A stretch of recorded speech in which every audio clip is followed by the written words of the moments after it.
hambre en la tierra. Entonces, esa hambre no fue solamente una circunstancia casual. Esa hambre era un mensaje de Dios, porque había ¿qué sucedía cuando venía el hambre? ¿Cuál era la causa del hambre en la Biblia? Desobediencia, ¿sí? Pecado. Acabamos de decir que era un tiempo en el que no había rey y eso significa no vivían bajo el gobierno de Dios. Cada quien hacía lo que quería. ¿Cómo vivimos nosotros? ¿Cómo vivimos nosotros? Entonces, el que había hambre era un mensaje de Dios.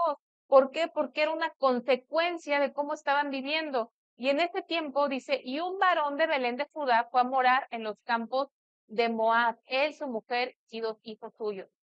Nos dice que este varón dejó su tierra, dejó Belén porque había hambre, porque no se podía vivir ahí, porque había escasez. Así que él dijo, voy a tomar a mi esposa y a mis hijos, porque aquí me estoy muriendo de hambre, porque aquí las cosas están pésimas, y me voy a ir a Moab. Ahora, Moab no era Israel, no era la tierra. Ahora, yo quiero que ustedes se acuerden que en este momento el pueblo de Dios ya había entrado a la tierra prometida. Ustedes se acuerdan que mucho tiempo no estuvieron en la tierra prometida. Vivían en Egipto, luego estuvieron en el desierto y Dios los llevó a la tierra prometida. Aquí ya estaban en la tierra prometida. Y en la tierra prometida hubo hambre. A veces puedes estar en el lugar que Dios te puso y las circunstancias pueden ser adversas. A veces pensamos que si estamos donde Dios nos puso todo, nos va a salir bien y no necesariamente. Y ahí estaban en la tierra prometida, pero por desobediencia hubo hambre y él, de su propia iniciativa, decidió ir a Moab. Ahora, los moabitas eran un pueblo enemigo de Dios. Eran un pueblo idólatra, eran un pueblo pagano. Dios les había dado la instrucción de que no, vamos a ver, si quieren apartar Ruth, vamos a ver rápidamente Deuteronomio 23.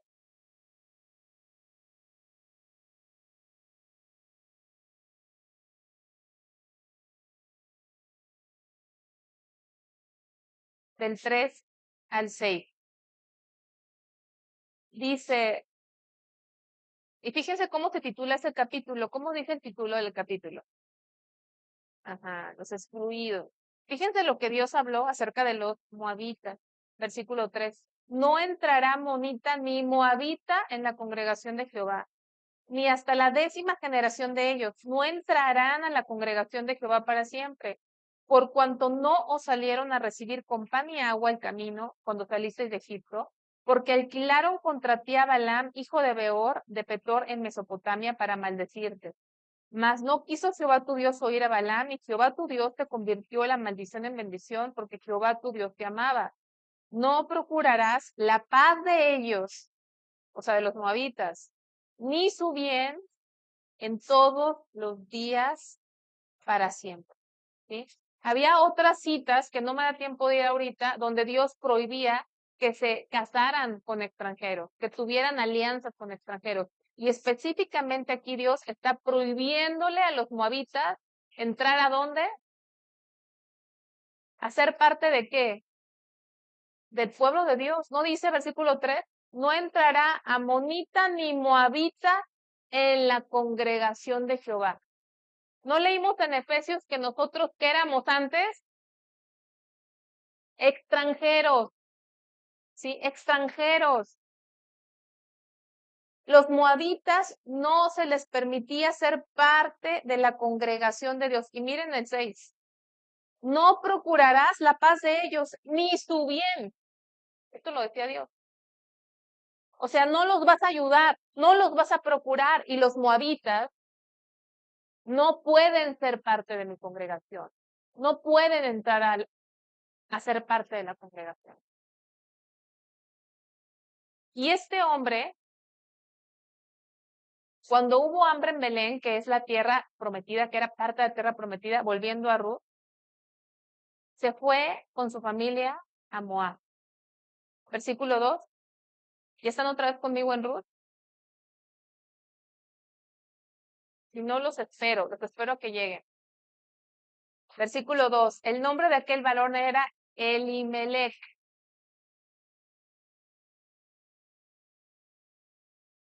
Y el de su mujer Noemí. Y los nombres de sus hijos eran Mahalón y Kelión, efrateos de Belén de Judá. Llegaron pues a los campos de Moab y se quedaron allí. Fíjense que Elimelech era el nombre de este varón. Elimelech significa mi Dios es rey. Fíjense qué interesante es que estaban en un tiempo donde no había rey en Israel, donde cada quien hacía lo que bien le parecía. Y él, ¿cómo se llamaba? Elimelech, que significa Dios es mi rey. A veces podemos tener el nombre de cristianos, pero no vivir como cristianos. Él tenía el nombre de Dios es mi rey, pero no vivía bajo el gobierno de Dios, porque en lugar de quedarse ahí a esperar en Dios, él tomó una decisión. ¿No es eso vivir bajo tu propia autoridad? Él tomó una decisión. ¿Qué decisión tomó? Voy a ir a Moab. Voy a irme a vivir en territorio de los enemigos de Dios. Voy a llevarme a mi familia a un lugar donde pudiera haber abundancia, pero era un lugar de idolatría.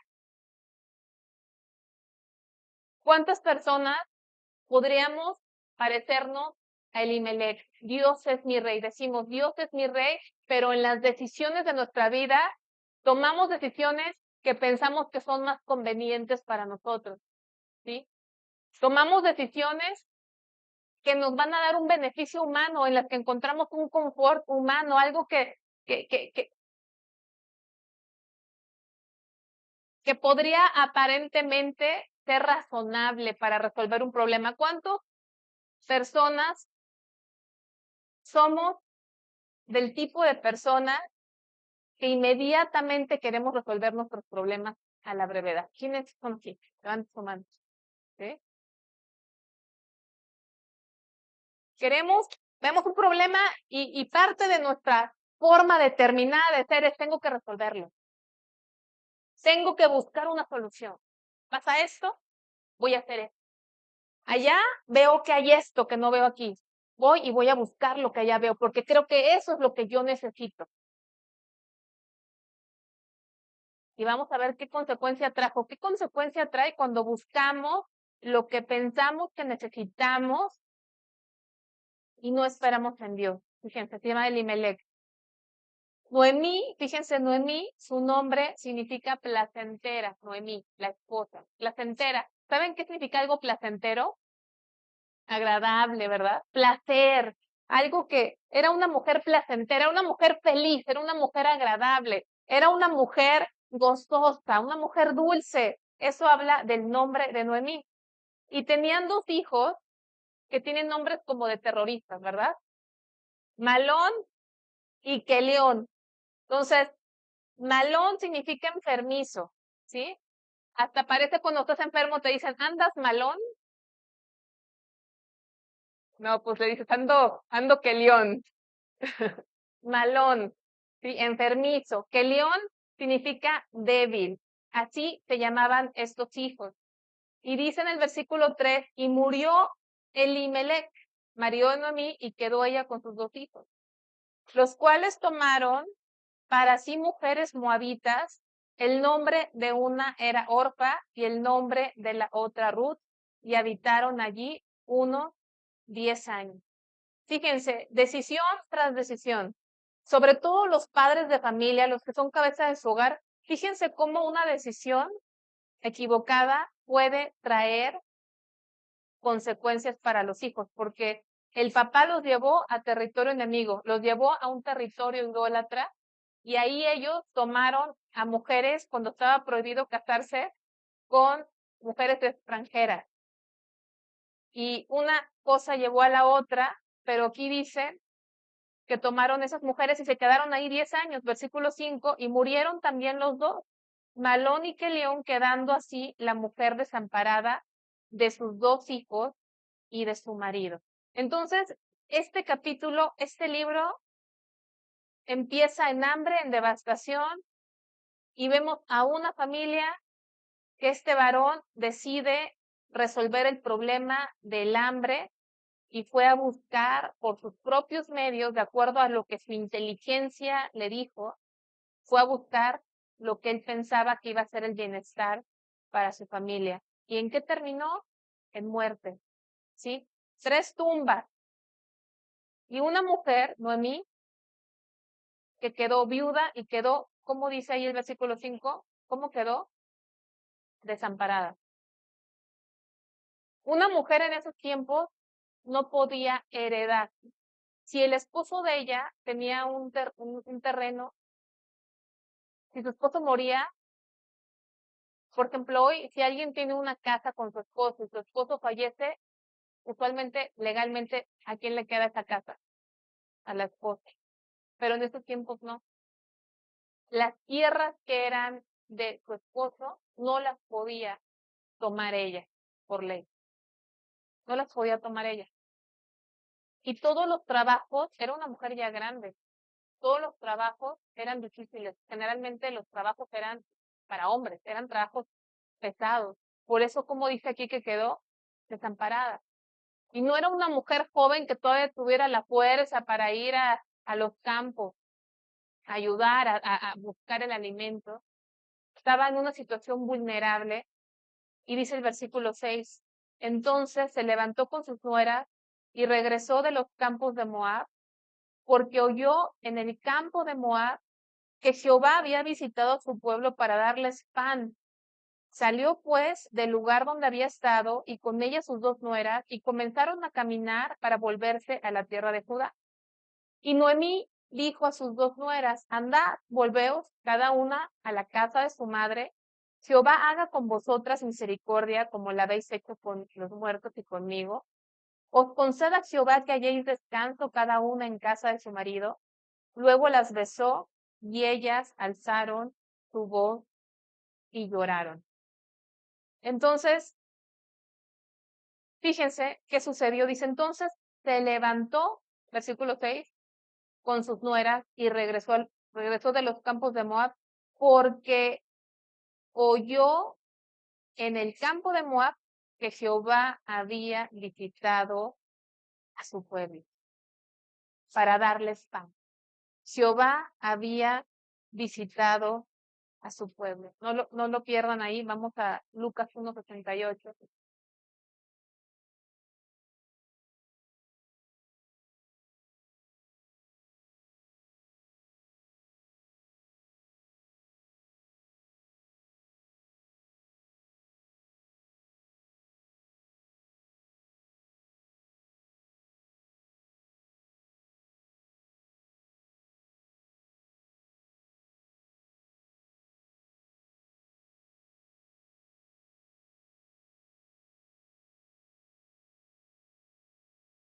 ¿Están ahí?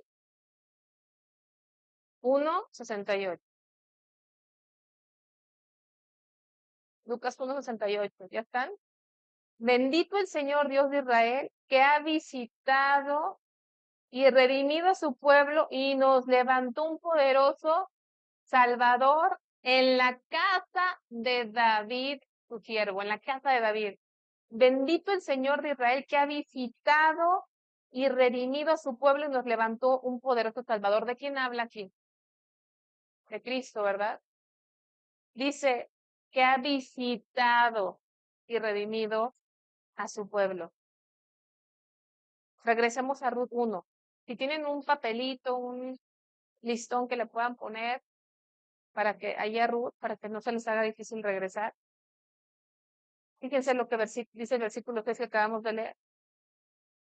Que Noemí se levantó porque escuchó que Jehová había ¿qué? Visitado.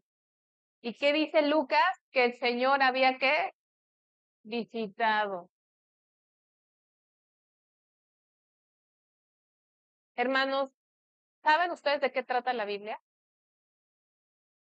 Hermana Lupita, ¿de qué trata la Biblia? En una sola palabra.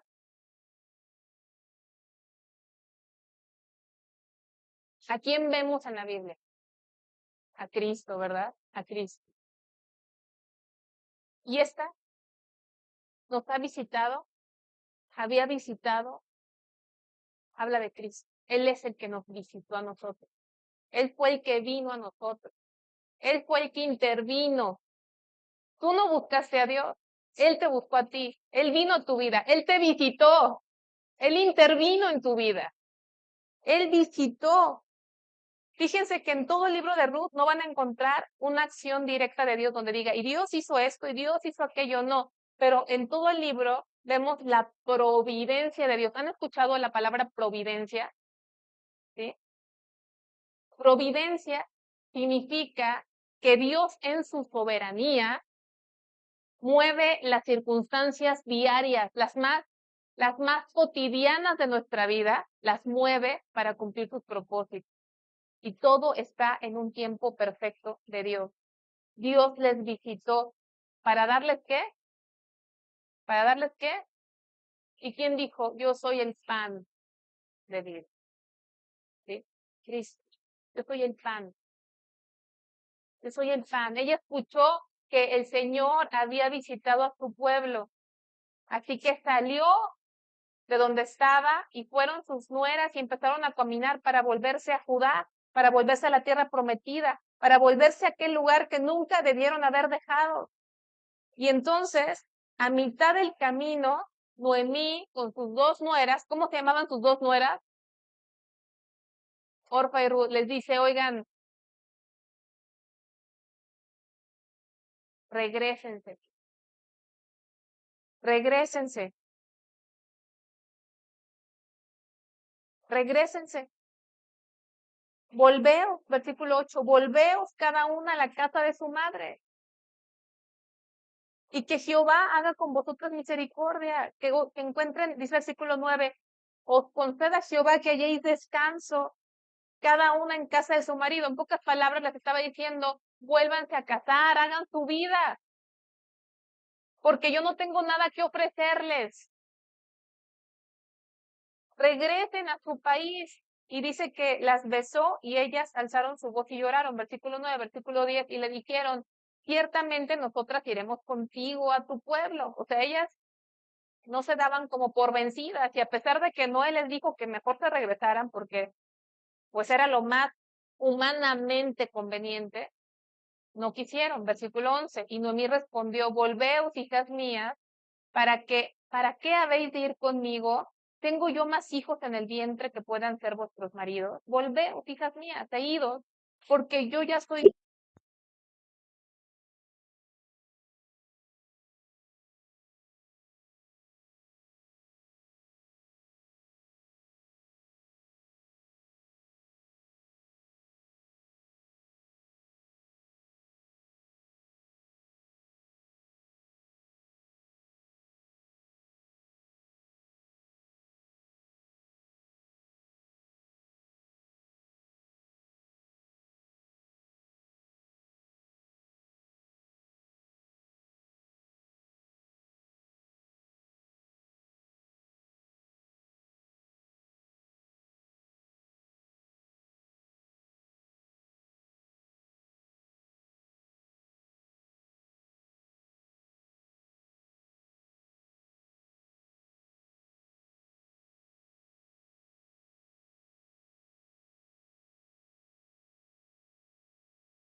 Necesitaban un esposo para tener un futuro, para tener una tierra, para tener una estabilidad, y Noemí no se las podía dar, así que les insistía, como dicen ahora, tu vida, ve por ti, vean por ustedes, vean por su felicidad, vean por su estabilidad, que tengan casa, que tengan esposo, que tengan familia, seguramente allá las van a recibir y van a poder tener el sueño americano.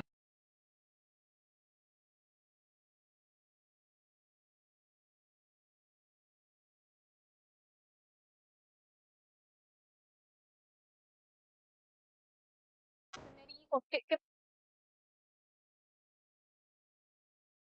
y dice que una de ellas lloraba. Las dos lloraban, pero una volvió a pesar que lloraba. ¿Y saben por qué? ¿Cómo se llamó la que regresó? ¿Saben por qué lloraba? El llanto de una no era el mismo que el llanto de la otra. La que regresó lloraba como cuando tu corazón está dividido. Quieres seguir a Dios, pero te gusta también mucho el mundo. Quieres seguir a Dios, pero no quieres perder lo que tienes ahorita. Y ella lloraba porque su corazón estaba dividido. Quería seguir a su suegra, pero a la vez quería regresar a su casa, a su mundo. Y Ruth siguió a su suegra. Pero, hermanos, esta insistencia de su suegra, vamos a ver algo que nos recuerda. Vayan conmigo tantito hasta ahí, aparte en donde estamos. Vamos a Lucas 14.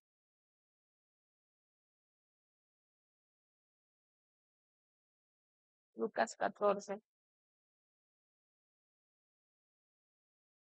25.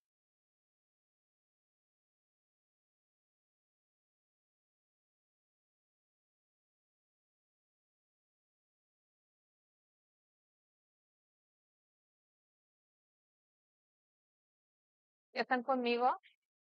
Grandes multitudes iban con él. Grandes multitudes iban con él. ¿Quién es él? Grandes multitudes. Yo no puedo imaginar cuánto es una gran multitud. Yo creo que miles de personas, ¿no? Iban siguiendo al Señor, iban siguiendo a Jesús, pero dice, y volviéndose les dijo, yo imagino a Jesús caminando, enseñando, caminando, y aquí las multitudes siguiéndolo, y de repente hace un alto y se voltea y ve a las multitudes y no les dijo, qué bueno que me están siguiendo. Es lo mejor que pudieron haber hecho, lo que me están siguiendo. Yo les voy a dar lo que ustedes necesitan. Conmigo van a encontrar la felicidad. No, fíjense lo que les dice a sus multitudes. Les dice, si alguno viene a mí y no aborrece a su padre y madre, mujer e hijos y hermanos y hermanas, y aún también su propia vida, no puede ser mi discípulo. Y el que no lleva su cruz y viene en pos de mí, no puede ser mi discípulo. Porque ¿quién de vosotros queriendo edificar una torre no se sienta primero y calcula los gastos a ver si tiene lo que necesita para acabarla? Versículo 33. Sí, pues cualquiera de vosotros que no renuncie a todo lo que posee, no puede ser mi discípulo. Estamos viendo a Jesús que a sus seguidores no les dice mentiras, no los engaña, no les promete otra cosa, les dice cuál es el costo. Aquí está dando un ejemplo. Alguien que va a edificar, si ustedes hoy quisieran hacer una casa, ¿qué es lo que tienen que ver primero antes de ponerse a hacer la casa? El presupuesto, ¿verdad? ¿Cuánto tengo? ¿Han visto ustedes casas en obra negra para siempre? ¿Cuántos hemos pasado por casas que están en construcción, pero luego dices, oye, esta casa ya lleva 5 años así, en obra negra? Y uno piensa, ¿por qué? ¿Qué habrá pasado con esa casa, no? ¿Qué habrá pasado con los que empezaron esa obra? No sabemos, pero a lo mejor no les alcanzó para seguir. Algo sucedió que ya no pudieron terminar eso.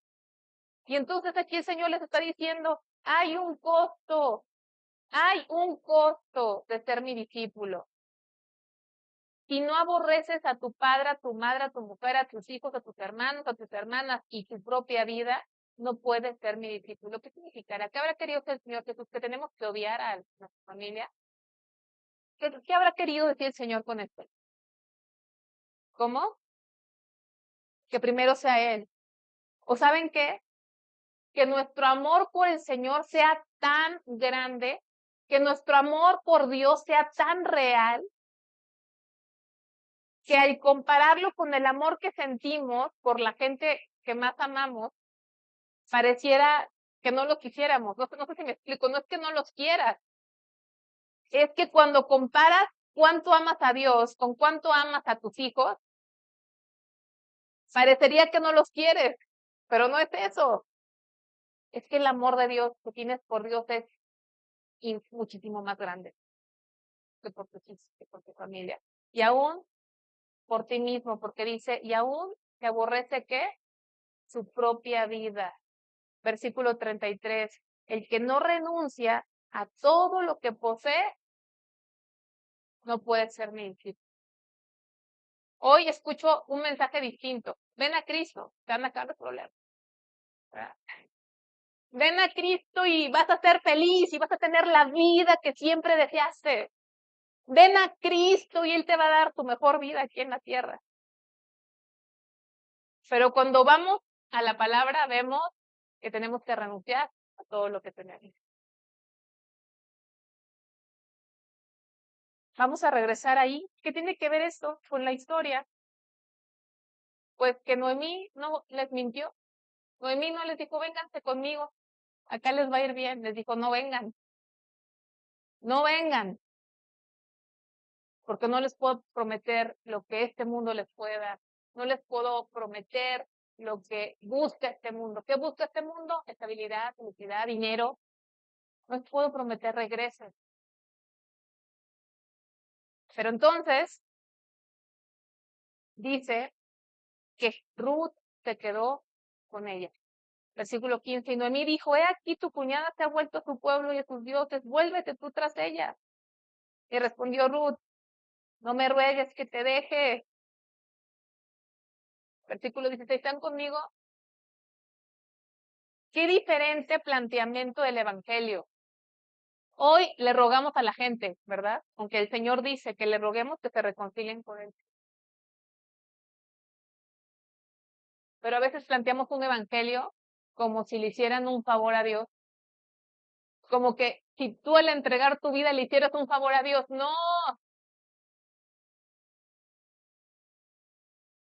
El que te hace el favor es Él. La gracia de acercarse a ti y haberte salvado. Nunca plantees el evangelio como si Dios estuviese necesitado de aficionados a Él. Dios no necesita de nada. Hermano, hoy pudo haber el mundo amanecido sin que nadie alabara a Dios y Dios sigue siendo Dios. ¿Sí? Dios sigue siendo Dios pleno, glorioso, soberano y feliz, porque Él no necesita nada para ser feliz. Él ya es feliz en sí mismo. Pero Él quiere que nosotros seamos felices. Y esa felicidad, ¿saben en qué se basa? En conocer a un Dios, en experimentar una relación con el Dios creador de toda la tierra. Esa es la verdadera felicidad. Todo lo que el mundo ofrece es una felicidad pasajera, es una felicidad que te causa al final más frustración. ¿Por qué? Porque te das cuenta que todo lo que tú buscas y te afanas por esto y por un título y por una casa y por esto no te satisface si no está Dios contigo. Y esta mujer le dijo a su suegra, porque su suegra insistía, no, no vengas conmigo. Y ella dijo, no me ruegues que te deje y me aparte de ti. Porque a donde quiera que tú fueres, iré yo, y a donde quiera que vivieres, viviré. Tu pueblo será mi pueblo, y tu Dios mi Dios. Donde tú murieres, moriré yo, y allí seré sepultada. Así me haga Jehová, y aún me añada, que solo la muerte hará separación entre nosotras dos. Quiero que veas algo. Esta mujer, Ruth, era una mujer que moabita. ¿No acabamos de leer que Dios dijo que ellos no podían ser parte de la congregación? Ellos no podían entrar a la iglesia. Y eran moabitas. Pero quiero que te des cuenta que esta declaración no fue una nuera cariñosa. A lo mejor tú estás viendo, ay, qué nuera. A lo mejor las mujeres aquí que todavía no son suegras están diciéndole, Señor, dame una nuera como Ruth, ¿verdad? Así de cariñosa, que significa su nombre, amiga. Qué bueno que se las dé. Pero quiero que entiendan que no era una nuera cariñosa, no era una buena nuera, que quería estar con su suegra para cuidarla. Ruth no quería ir con su suegra porque la veía viejita y desamparada. Y decía, yo quiero estar con ella porque mi suegra ha sido bien buena conmigo, yo quiero cuidar a esta viejecita. No, esa moabita había visto al Dios de su suegra. ¿Saben cómo lo sabemos? Porque aquí lo dice su declaración. Dice, versículo 17, donde tú murieres, moriré yo y allí seré sepultada. Así me haga ¿quién?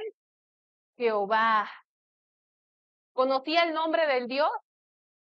Jehová. ¿Qué significa Jehová? Yo soy el que soy. ¿Saben que el Jehová del Antiguo Testamento es el Cristo del Nuevo Testamento?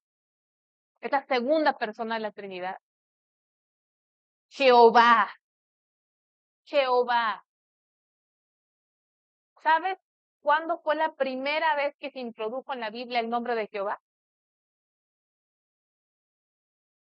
¿Sabes en qué parte de la Escritura por primera vez Jehová se revela con el nombre de Jehová? ¿En qué versículo, en qué capítulo, en qué libro? Génesis, capítulo 2.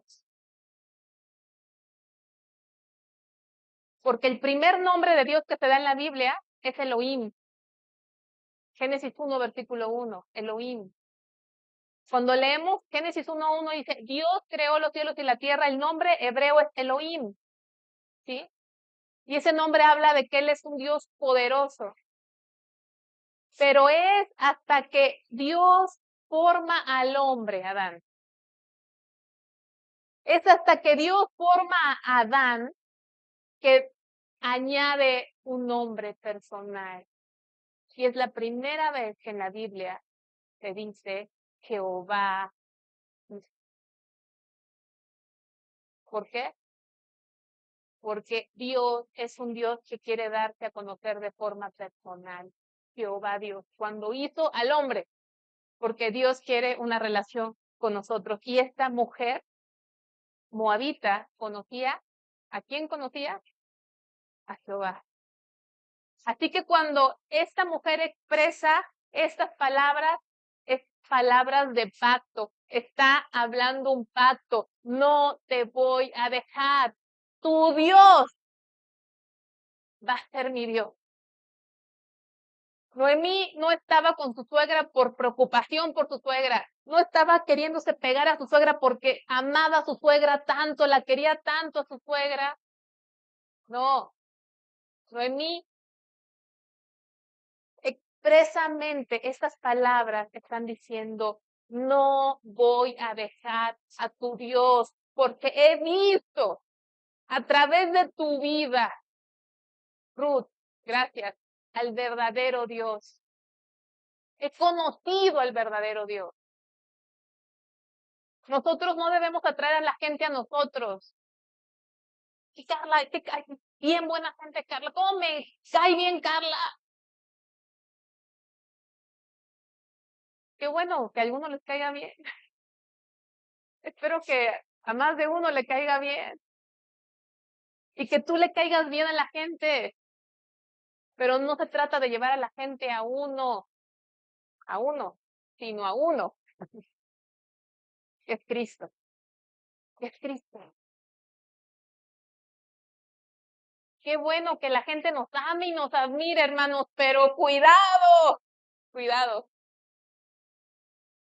Porque nuestro fin no es que nos quieran a nosotros, sino que conozcan al Dios de nosotros y que a Él lo admiren y que a Él lo sigan y puedan decir como esta mujer, no voy a dejarte, no me ruegues que te deje.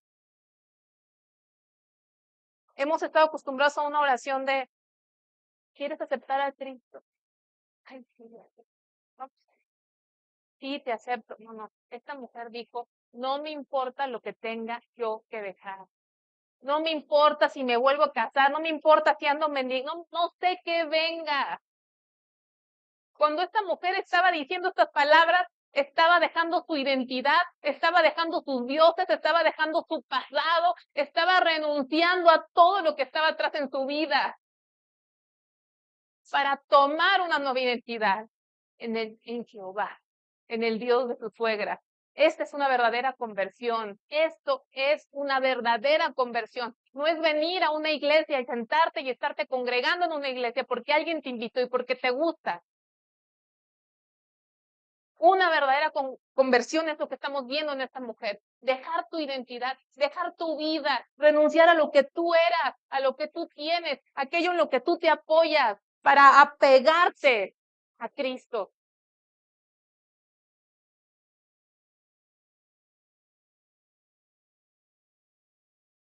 Fíjense esta palabra que dice ahí.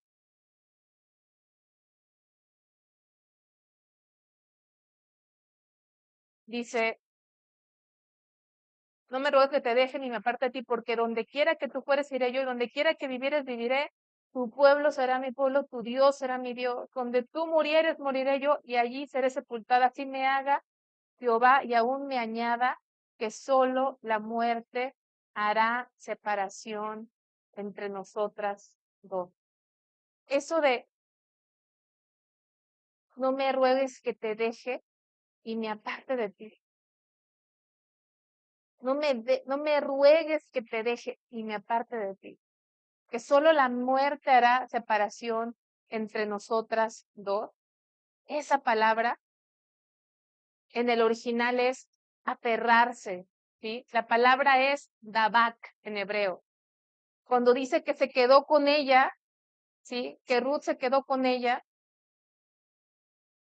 en el versículo 14, fíjense, en el versículo 14 dice, y ellas alzaron otra vez su voz y lloraron, y Orfa besó a su suegra, mas Ruth se quedó con ella. Esta palabra quedó, saben que nuestra Biblia está en español, pero la Biblia se escribió originalmente en hebreo, es el Antiguo Testamento. Quedó, es Dabak, D de dedo A, V-A-Q, Dabak.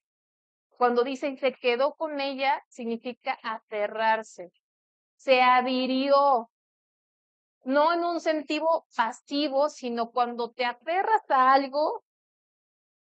¿Alguno de ustedes se acuerdan cuando fueron a su primer día de kinder? ¿Alguien se puede acordar de eso? ¿No? Porque tú te acuerdas tu primer día de kinder, ¿sí? No se acuerda. Pero ¿te acuerdas que mi mamá platicaba tu primer día? Igual, igual o peor. O peor. ¿Saben por qué fue un mal día? Porque yo no quería.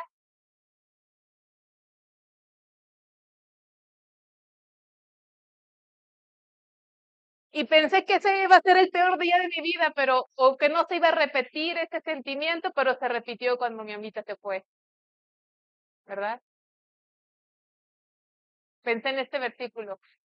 Fuimos tan pegadas que solamente la muerte y su separación entre nosotras dos.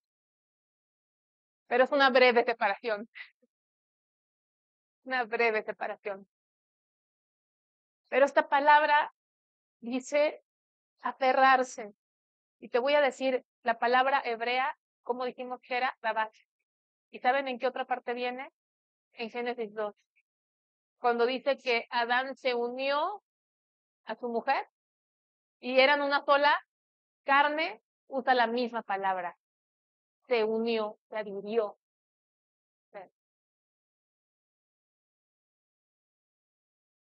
No lo busques, pero el Salmo 73:8 dice, mi alma está apegada a ti, porque tu diestra me ha sostenido. De hecho, hay un canto, ¿no? Pero dice, mi alma está pegada a ti. Y esa palabra apegada es la misma. Mi alma está pegada a ti, está adherida.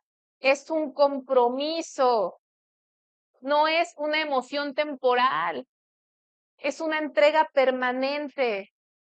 Esta mujer rompió con todo lo anterior para pegarse en compromiso, en pacto, no a su suegra, sino al Dios de su suegra. Y eso es lo que Dios quiere hacer con nosotros. Y dice, versículo 18, y viendo Noemí que estaba tan resuelta a ir con ella, no dijo más.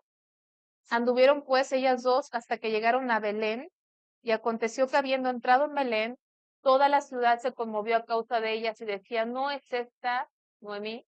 Y ella le respondía, no me llames Noemí, sino llamadme Mara, porque en grande amargura me ha puesto el Todopoderoso. Yo me fui llena, pero Jehová me ha vuelto con las manos vacías. ¿Por qué me llamaréis Noemí, ya que Jehová ha dado testimonio contra mí y el Todopoderoso me ha afligido? Así volvió Noemí y Ruth, la moabita, su nuera con ella, volvió de los campos de Moab y llegaron a Belén al comienzo de la siega de la cebada. ¿Llegaron a dónde? ¿Y quién nació en Belén? Jesús, el pan de vida. Y no llegó en cualquier momento, llegó cuando comenzó la cosecha. ¿Ustedes creen que haya sido casualidad? No. El tiempo de Dios llegó en ese tiempo. Y fíjense, esta mujer, Noemí, significaba placentera, pero en el versículo 20, ¿cómo dice que la llamen mejor? Mara, que significa como amargura. ¿Será que esta mujer estaba en contra de Dios? ¿Estaba quejando? No. Noemí era una mujer de Dios, pero también sigue siendo carne. Sentía amargura. No se estaba quejando de Dios, estaba expresando, interpretando cómo se sentía a la luz de las circunstancias que había vivido. Había perdido su esposo y sus dos hijos. ¿Será fácil eso? Alguien dice que una persona que pierda a su cónyuge queda viuda. Una persona que pierde a sus padres queda huérfana. Pero dicen que una persona que pierde a un hijo no tiene nombre. ¿Cómo le llamas a alguien que pierde un hijo? Esa mujer había sufrido y expresa su sufrimiento diciéndome, ya no me llames Noemí, porque ya no soy placentera. Placentera era, yo soy una mujer bien risueña, ¿sí? Bien agradable, pero las circunstancias de la vida que le había tocado vivir la habían hecho como amarga, la había vuelto amarga. Y a veces pasamos circunstancias que nos traen amargura. No porque estemos cristianos, no pasamos circunstancias difíciles. No porque estemos en Cristo, no pasamos situaciones de desierto en nuestras vidas. Pero la buena noticia es que Dios no nos deja ahí. No nos deja en esa circunstancia. Y es lo que vamos a ver ahí. Dios la llevó a Belén, donde nació Jesús, al comienzo de la siega. Y quiero irme un poco más rápido. Ya conocen esta historia. ¿Alguien ha leído el libro de Ruth? Tenía Noemí un pariente de su marido, hombre rico, de la familia de Elimelech, el cual se llamaba Booz. Booz significa fuerza, fortaleza. Y dice que un pariente, esa palabra pariente, es Goel en hebreo. Goel era un pariente cercano, un pariente que podía redimir, un pariente que podía casarse con la viuda para poder redimirla, para que ella tuviera hijos, para que ella tuviera una tierra, para perpetuar el nombre de su esposo y de esa familia. Y dice que vos era un hombre rico, pero esa palabra rico, cuando la leemos en español, probablemente pensamos en dinero, ¿verdad? En propiedades, rico, en material. Pero en el original, la palabra rico en hebreo no solamente habla de un hombre que tenía bienes y posesiones, sino que era un hombre fuerte espiritualmente, que era un hombre de valor, que era un hombre íntegro. No solamente un hombre con capacidad financiera, sino con una fortaleza de carácter. Y ese hombre se llamaba Booz.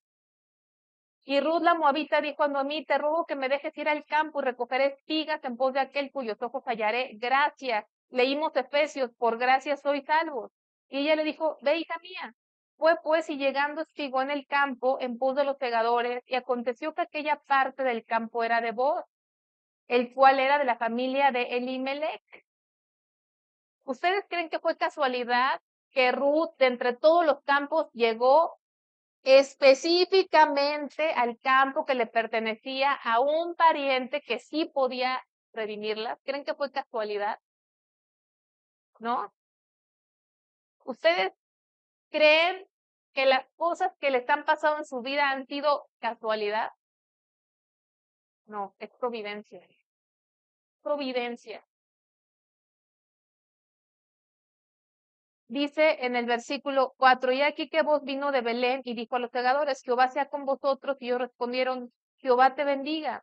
Y vos dijo a su criado el mayordomo, perdón, de los segadores, ¿de quién es esta joven? Y el criado mayordomo de los segadores respondió y dijo, es la mujer, es la joven moabita que volvió con Noemí de los campos de Moab.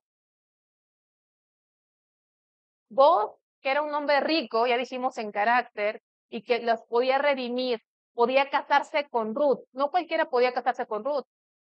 Tenía que ser el pariente más cercano, el que podía casarse con ella, el que le podía dar un nombre, el que podía recuperar las tierras que le pertenecían a su esposo. Y cuando pregunta él por ella, el mayordomo, fíjense lo que dijo, es la joven moabita que volvió con Noemí de los campos de Moab. A lo mejor ustedes lo leen así, pero no dice, pues es la moabita idólatra, la que se le murió el esposo, la que no sé qué. No. Lo que la identifica fue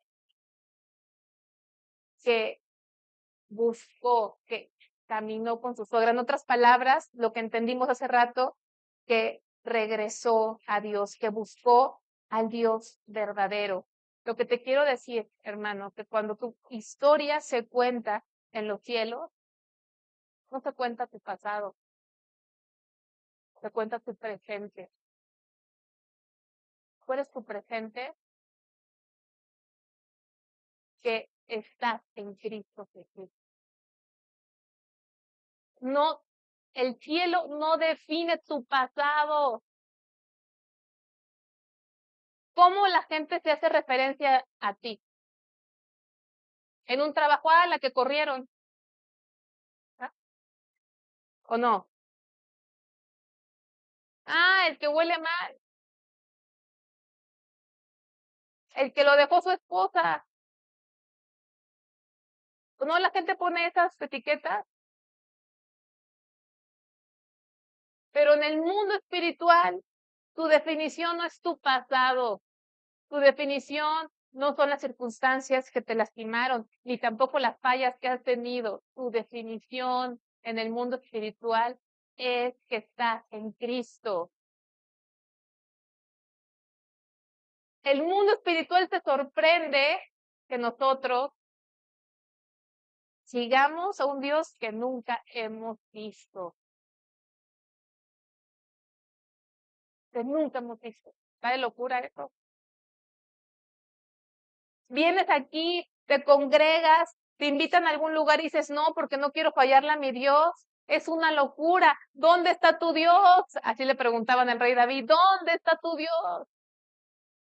Contestaba David, mi Dios está en los cielos. Todo lo que quiso, él ha hecho. ¿Dónde está tu Dios? Hay gente que le dice, oye, es que te vas a la iglesia, te parece que te van a dar herencia, que te van a leer el testamento. Es una locura. ¿No lo has visto? ¿Dónde están las imágenes? ¿Dónde está tu Dios?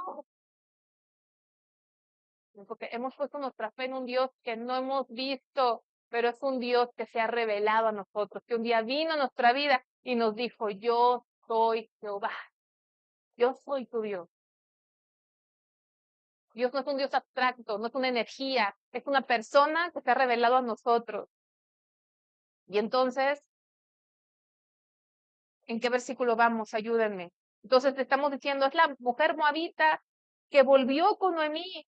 Están expresando que regresó con Noemí, que vino a, que dejó, esto significa dejó su pasado, dejó sus ídolos y vino a buscar al Dios vivo. Versículo 7, y ha dicho, te ruego que me dejes recoger y juntar tras los segadores entre las gavillas. Entró pues y está desde por la mañana hasta ahora sin descansar ni aún por un momento. Quiero que sepas que la ley escribía que la gente en pobreza extrema tenía derecho a recoger lo que caía de la cosecha. Estaba escrito en la ley. Dios escribió que los más pobres y los más vulnerables y los extranjeros que estaban en extrema pobreza podían recoger lo que caía. Tenían que dejar lo que caía, no lo podían recoger porque tenía que quedar para los que lo necesitaban. Entonces imagínate, esta mujer pudiendo haber regresado a su casa y buscando, era joven, se podía buscar un marido, se apega al Dios de su suegra y ¿en qué termina? Ahí, ¿en qué es la siguiente capítulo? ¿Qué estamos viendo? ¿Habrá pensado la gente, oye, pues, si tuviera su historia hasta aquí, ¿sabes qué hubiera dicho mucha gente al ver su historia hasta aquí de Ruth? Qué regada vio, ¿no? Está ahí mendigando, está ahí desde la mañana a ver qué cae. Literalmente estaba desde la mañana sin descanso a ver qué cae. No creen que caía mucho, caía poquito. ¿Sí? Caía poquito y luego tenía que ver a ver si caía poquito. Ya pasaban 4 horas y no tenía mucho. Si tú ves su historia hasta aquí dirías, qué regada la vio. Estaba joven, se hubiera regresado a su pueblo, se hubiera vuelto a casar. Ahorita estaría no en el sol, porque allá quiero que sepan que el clima es calientísimo en la tierra prometida, es súper caliente, es como desierto. Estaría en su casita esperando a que su marido llevara la comida y ella cocinando, pero ahí está. Y dice, versículo 9, mira, viene el campo que siguen y síguelas, porque yo he mandado a los criados, vamos, versículo 8, perdón, dice, perdón, el 8 dice, entonces vos, dijo a Ruth, oye, hija mía, no vayas a espigar a otro campo, ni pases de aquí estarás junto a mis criadas, mira bien el campo que siguen y síguelas, porque yo he mandado a los criados que no te molesten, y cuando tengas sed, ve a las vasijas y bebe el agua que sacan los criados. ¿Sí? Cristo. Vos es un tipo de Cristo. Si le dio provisión, le dio agua, esa agua que sacia, versículo 10. Ella entonces, bajando su rostro, se inclinó a tierra y le dijo, ¿por qué he hallado gracia en tus ojos para que me reconozcas, siendo yo extranjera? Hemos hallado gracia a los ojos de Dios.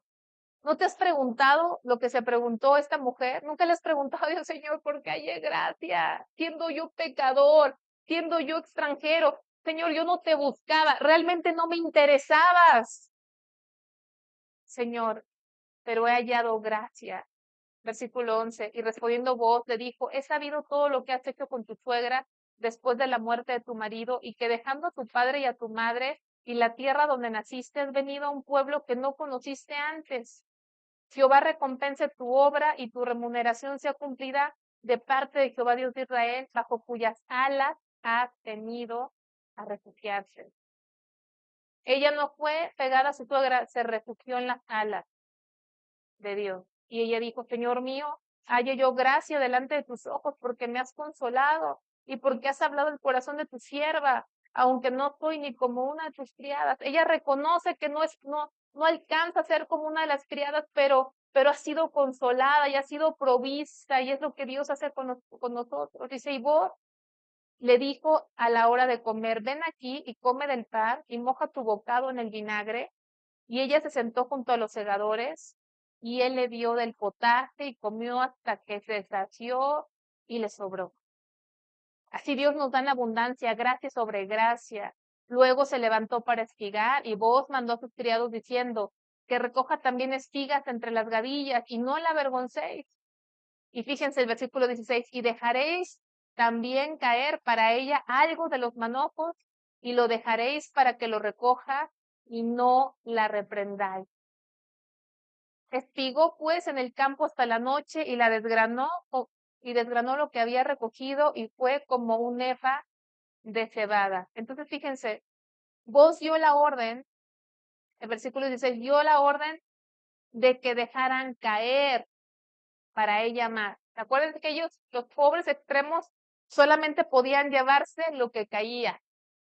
Pues no era mucho porque imagínate que tú contrates a alguien para recoger tu cosecha y deja todo por todos lados, ¿lo volvías a contratar? Pues no, ¿verdad? Tenían que hacer un trabajo tratando de no desperdiciar, como cuando tú cortas ¿quién come papaya? ¿A quién le gusta la papaya? No se entretienen, yo siempre me entretengo cortando papaya porque no me gustan las semillas, pero no quiero desperdiciar y cortar más de mi papaya.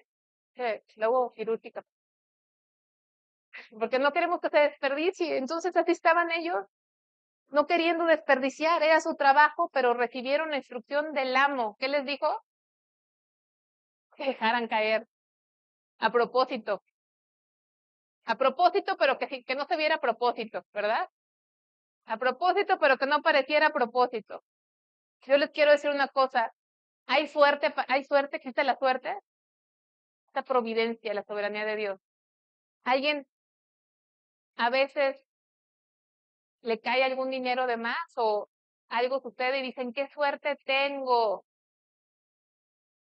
¿Es suerte? ¿Tenía suerte Ruth de que le cayera? No, alguien había mandado. Dejen caer más para ellos. Así que todo lo que recibimos no es suerte, es la providencia de Dios cuidándonos. Y dice, vamos a saltarnos al versículo 3. Fíjense, antes de saltar al capítulo 3, versículo 20, dice, porque Ruth le contó a Noemí todo lo que había vivido, y el versículo 20 dice, y dijo Noemí a su nuera, sea el bendito de Jehová, pues no ha, pues, sea el bendito de Jehová, pues que no ha rehusado a los vivos la benevolencia que tuvo para con los que han muerto. Después le dijo a Noemí, nuestro pariente es aquel varón, y uno de los que pueden redimirnos, ¿sí? Esta Noemí sabía que Booz, con quien había hallado gracia, podía redimirlas, podía casarse con Ruth y podía restaurar su herencia. Y luego vamos a ver, vamos al versículo 3. Y dijimos que ese pariente, la palabra original es Goel, pariente redentor. Es alguien cercano. Y quiero que sepan que ese cercano apunta a Cristo, porque Cristo se hizo cercano a nosotros, Él se hizo hombre. ¿Sí?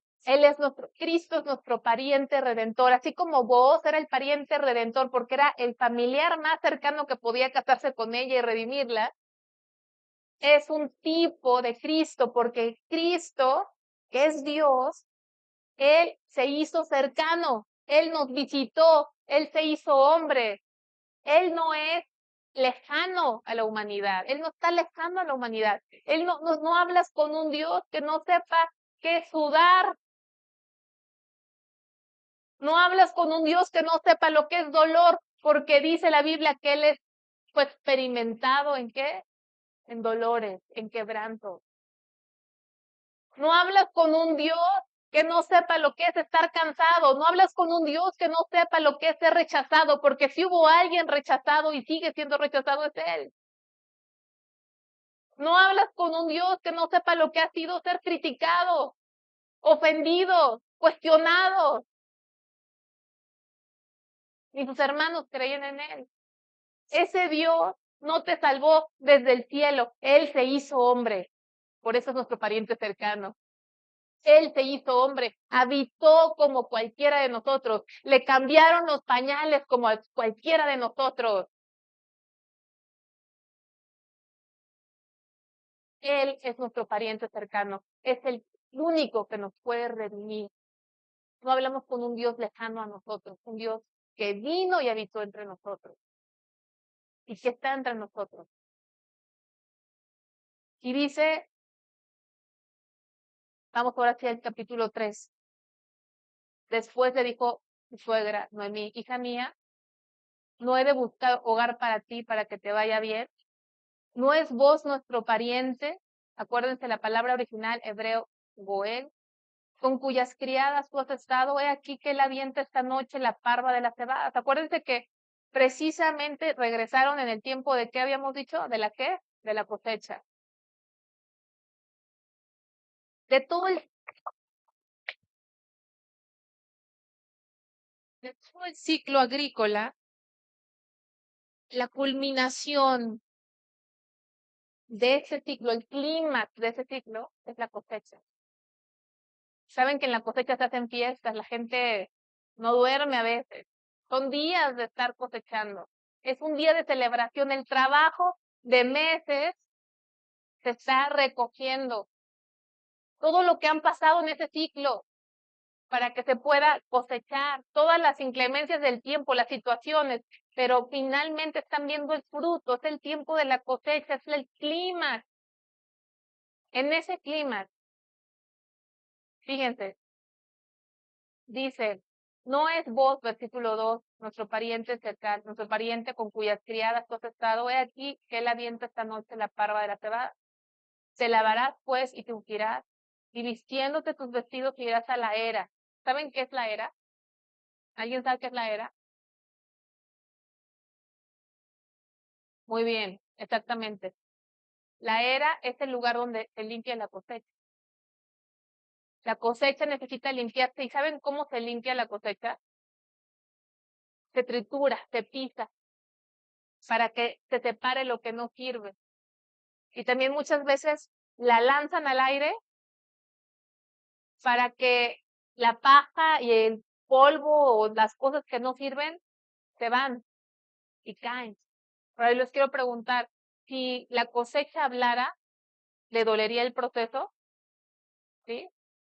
¿Sí? Porque es pisar, se trillaba la cosecha y se aventaba con fuerza. La era, digamos que era un lugar de sufrimiento para la cosecha.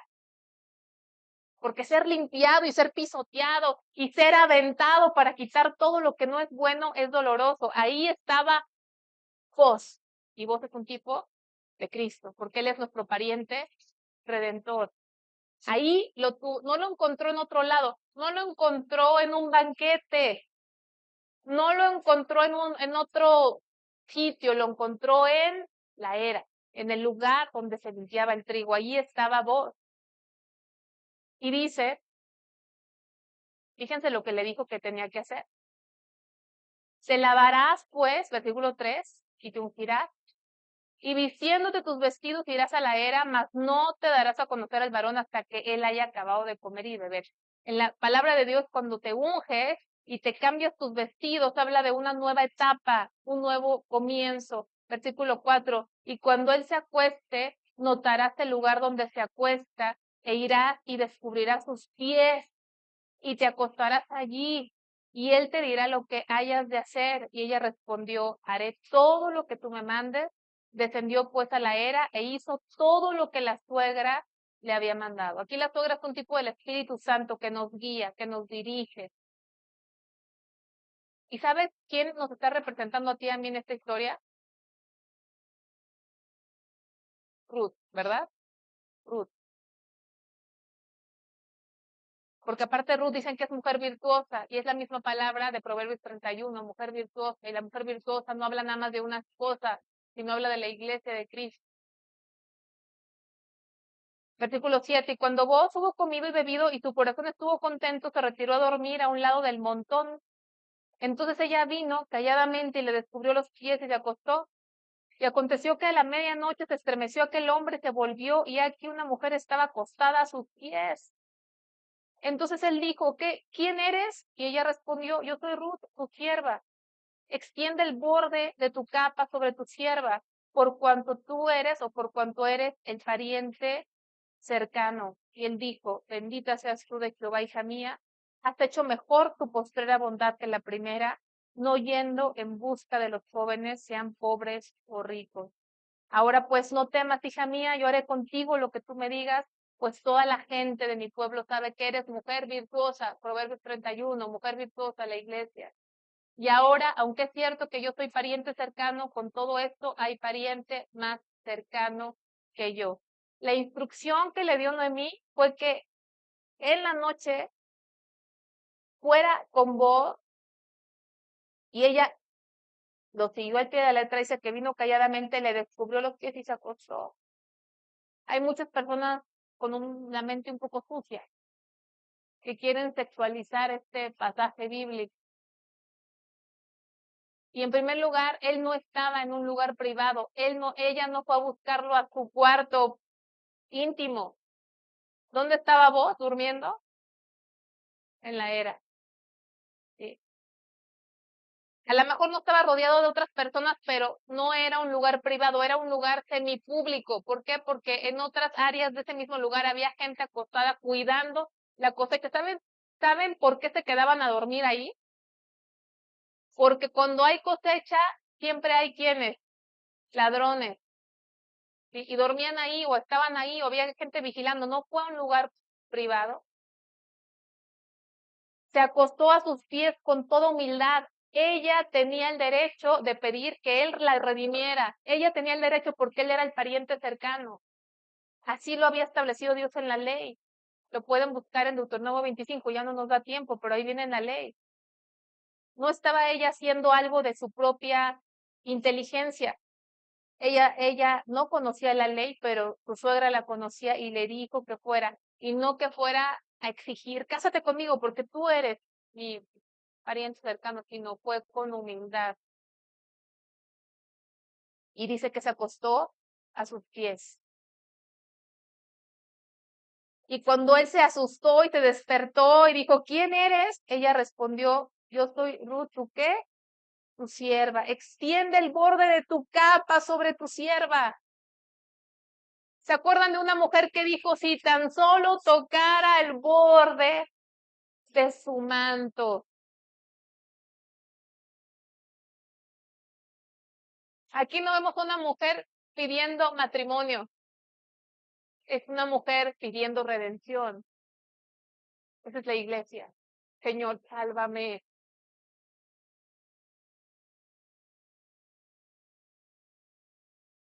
Y nos recuerda a otras dos mujeres en la Biblia, que cuando supieron que había venido Jesús, fueron a ese lugar y una de ellas rompió un vaso de perfume caro y se postró a los pies del Señor. Y con sus cabellos enjugó esos pies.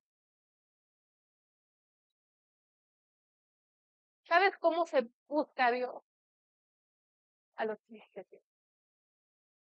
Ella estaba pidiendo redención y esa palabra borde o capa es la misma que viene en la palabra alas. En las alas acaban de refugiarse, pero en plural alas. Ella se fue a refugiar, extiende el borde de tu capa, le está diciendo, quiero estar bajo tu cobertura, quiero estar bajo tu salvación, quiero estar bajo tu autoridad, redímeme, redímeme. Y es como Dios quiere que estemos a sus pies. Y ahí se quedó, ¿sí? Ahí se quedó ella, ahí se quedó todo el tiempo, dice, y él dijo, bendita seas tú de Jehová, hija mía, y le dice, porque has hecho tu postrera bondad, es mayor que la primera. No fue a buscar jóvenes, ricos o pobres, sino fue a buscar al que la podía redimir. Y quiero decirte algo importante, dice, has hecho mejor tu postrera bondad que la primera. Habla de dos cosas buenas que hizo esa mujer. Y la segunda era mayor que la primera. ¿Saben cuál fue la primera? La primera fue dejar su vida pasada. Pero dijo que la segunda había sido mayor que la primera. ¿Saben cuál fue la mayor bondad de esa mujer?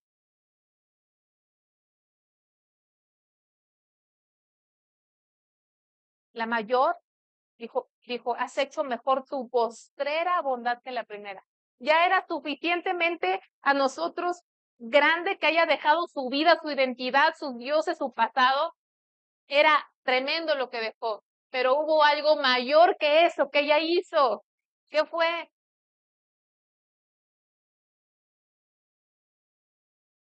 Vamos a volverlo a leer, versículo 10.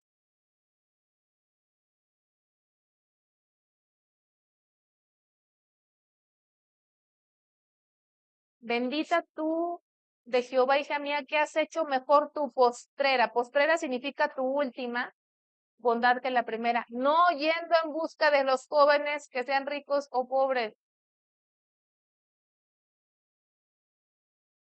¿Cuál fue esa gran y mayor bondad? Se fue a buscar al que la podía redimir. No se trata nada más de dejar nuestra vida pasada. Muchos se quedan ahí. Ya dejé mi pasado, ya dejé los ídolos, ya dejé. No se trata nada más de dejar, sino de ir a aquel que es nuestro Redentor y adherirnos a él. No sé si lo puedan ver. Fíjense, les quiero llevar rápidamente y el tiempo pasa. 2 versículos. Si quieren apartarlo ahí, ya vamos a terminar. Gracias por su paciencia. Éxodo 19:4. Éxodo 19:4.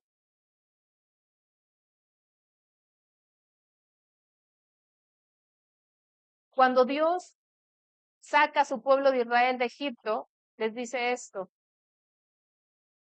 Éxodo 19:4. ¿Ya están conmigo? Vosotros visteis lo que hice a los egipcios y cómo tomé sobre alas de águila y los he traído ¿a dónde? Mí. No se trata solamente, te saqué de Egipto, te saqué de la esclavitud, ya eres libre, qué bueno, ya te salvé, ya te sané, ya te vas a ir al cielo, qué bueno. No, los he traído ¿a dónde? A mí. ¿No has leído 1 Corintios 1:9 que dice que nuestro primer llamado es a comunión con Él? Ve conmigo a 1 Pedro 3:18.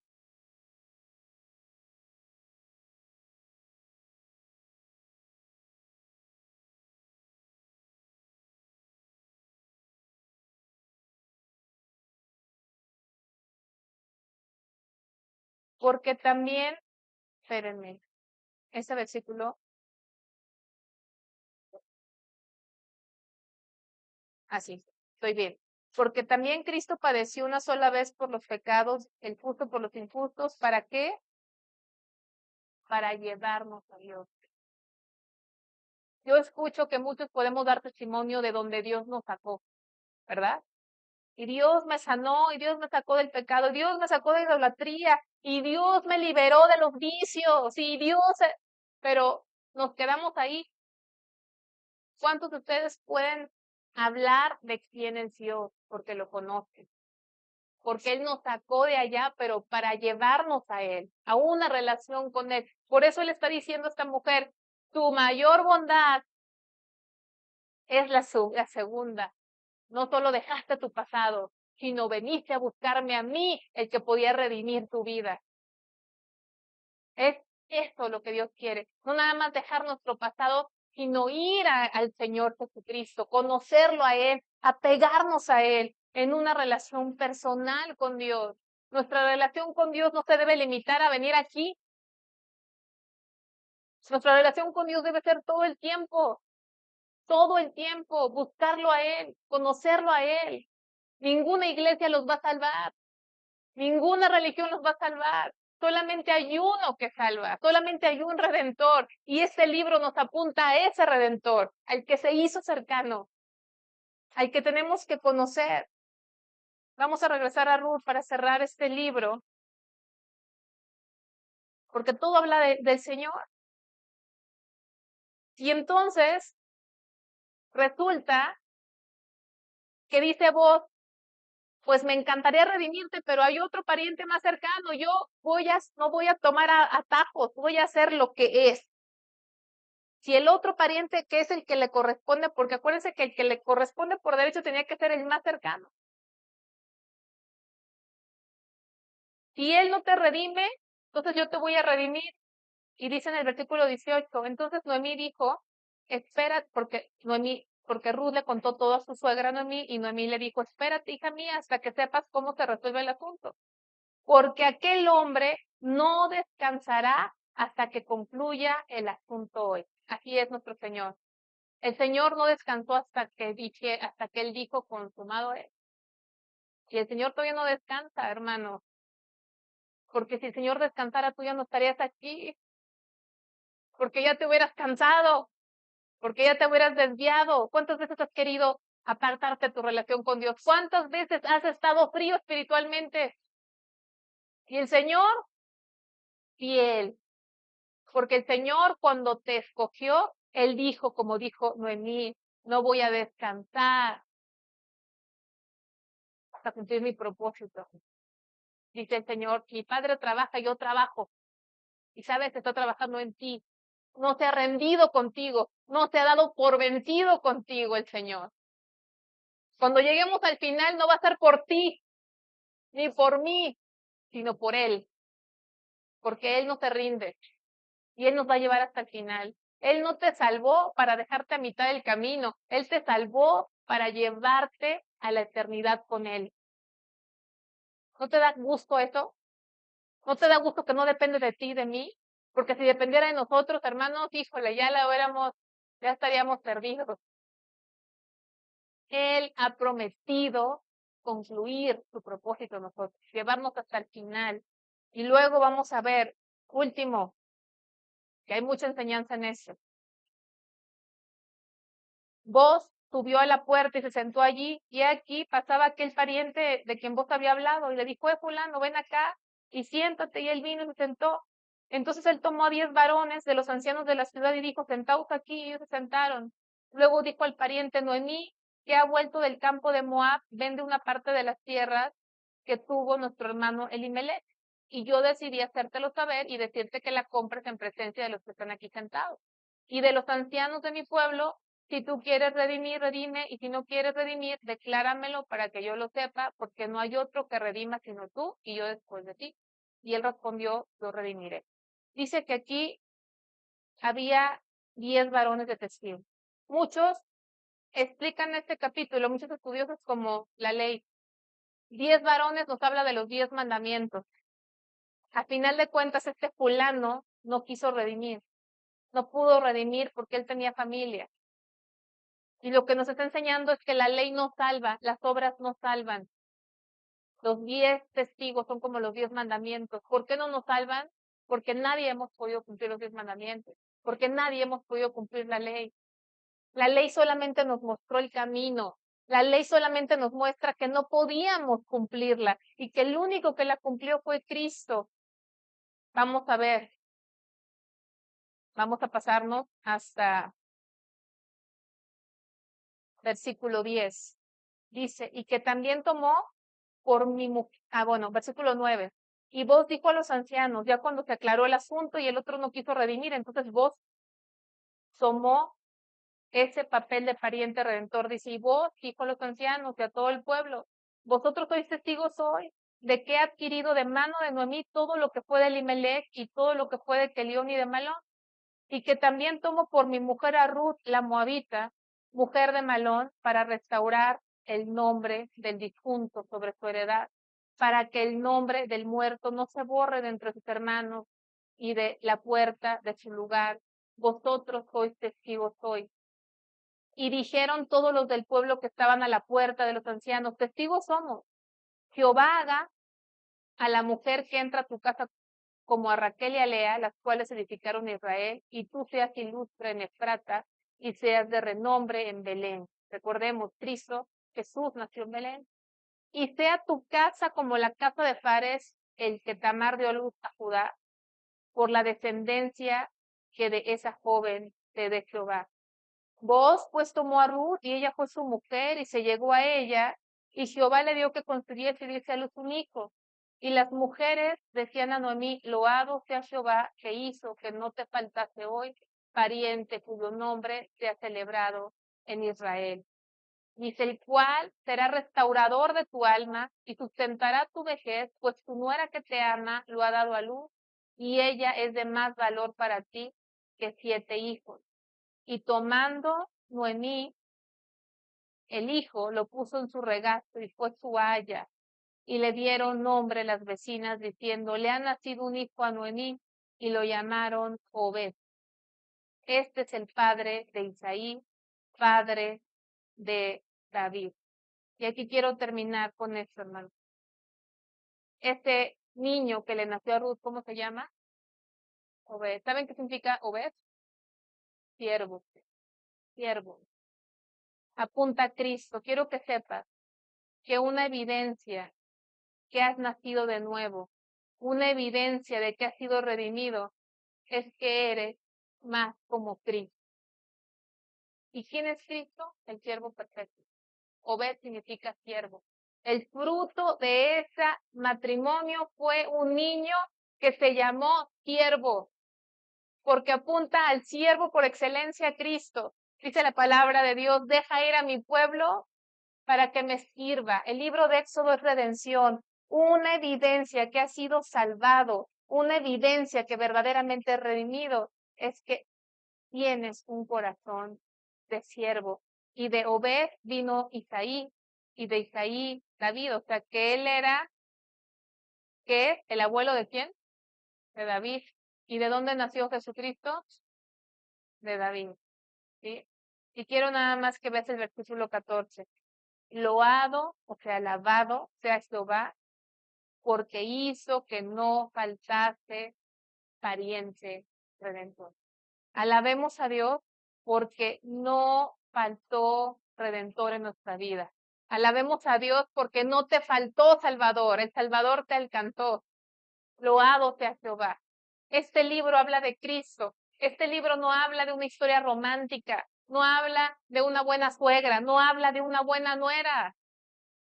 Habla de una mujer que era extranjera, que era moabita, que tenía prohibido entrar a la congregación. Tú y yo teníamos prohibido.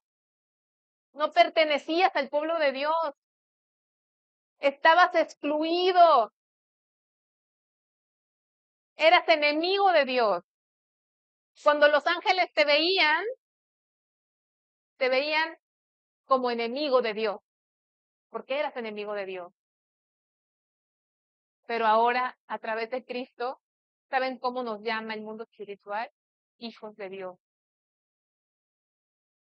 Olga, hija de Dios, hijos de Dios. Él nos ha hecho cercanos a Cristo. Somos parte de la familia de Dios. Y este libro de Ruth, como todos los libros de la Biblia, apuntan a nuestro Redentor. Vamos a hacer una oración. Señor, gracias por tu palabra, Dios. Gracias, Señor, porque tú eres nuestro Redentor. Gracias porque este libro comenzó en tragedia y termina en vida eterna. Comenzó con una mujer que se cambió el nombre a amargura, pero terminó otra vez siendo placentera, porque nuestras malas historias no nos definen. Lo que nos define es la salvación que tú nos has dado, es la redención que tú nos has dado, Señor. Nuestro pasado no nos define, Señor, sino nos define lo que somos en ti, Señor. Y tu palabra dice, Señor, que somos hijos tuyos, nuevas criaturas, Señor, reyes y sacerdotes para nuestro Dios, Padre. Gracias por tu palabra, Dios, Señor. Te pido que vayas con nosotros a donde vayamos, Padre, en el nombre de Cristo. Amén.